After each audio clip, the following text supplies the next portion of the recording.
Hello' guys, আমি ধান কাটিব আইছোঁ। মানুহবিলাক খুব ভাল ভাল চব্জি ভাত দেখায়। আমি ভাল ভাল চব্জি নাই, সামান্য এতিয়া ব্ৰইলাৰ মুৰ্গী আনছে মোৰ বান্ধৱীটা, মই আনা নাই, মই পইচা আনছোঁ। আৰু আমি ধান খেতত এই পকাগিলা পাইছোঁ। এতিয়া এনেকা কৰি নেকাই সেনা পাতগিলা পেলাই দি এনেকৈ খা কাঁচা ফলিঙে খাব পাওঁ আমি। এইবিলাকত ফৰেং আৰু এনেকৈ ভাত খা খা মানুহবিলাক পইচা আছে, দামী দামী বস্তু দেখাব পায়।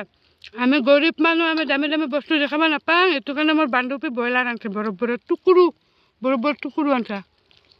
এইটো আমি দেখাম। আৰু এইটো ভোট জ্বালা আচাৰ, আৰু চাহ মোৰ বান্ধৱীটা ভাত খাই